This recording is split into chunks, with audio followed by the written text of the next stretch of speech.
All right, at this time, we have the privilege to have the audience for Mr. Landon Carter.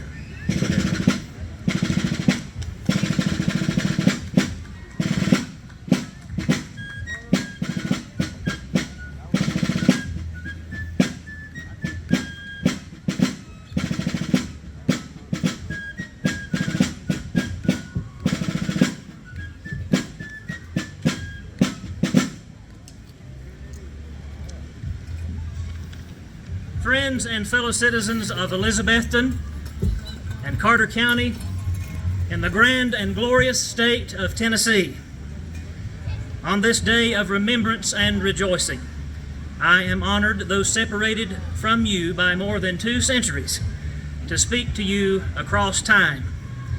I am Landon Carter, a son of Virginia, but one who moved here to the wilderness at a very young age.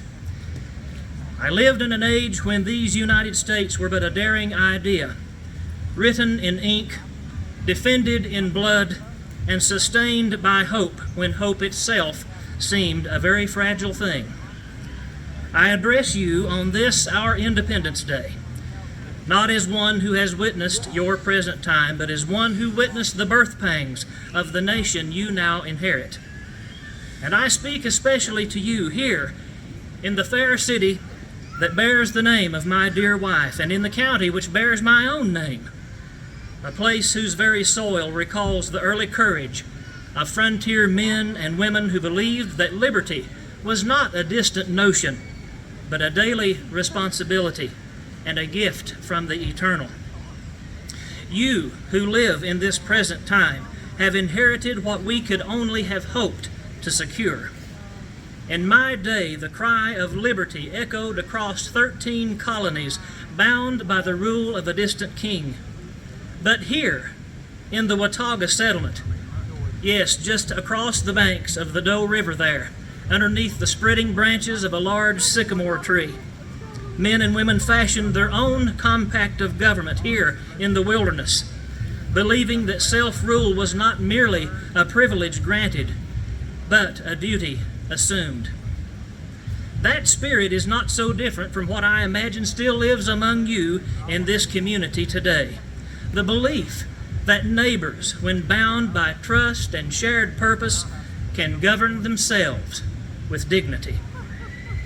Elizabethton, nestled here among rivers and mountains, is a place shaped by both beauty and endurance.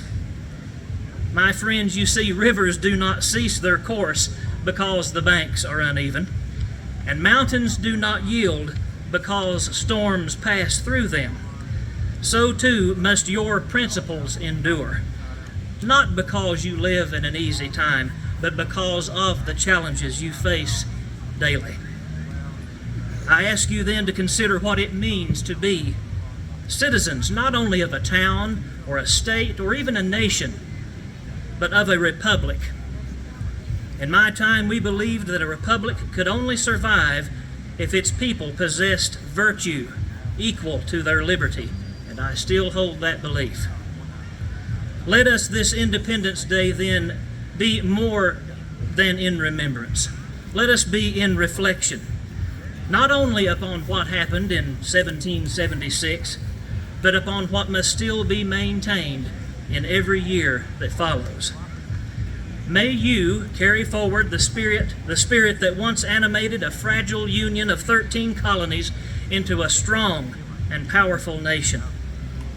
May you do so not as passive heirs, but as active participants. And may the fair city of Elizabethton and all communities like her remain places where independence is not only celebrated, but understood as a responsibility shared by all, as we maintain that firm reliance in the hand of divine providence for those natural rights of life, liberty, and the pursuit of happiness. And tonight, as the evening skies are filled with the symbols of celebration, may you also find within yourselves a quieter resolve, a resolve to remain worthy of the inheritance that you have received.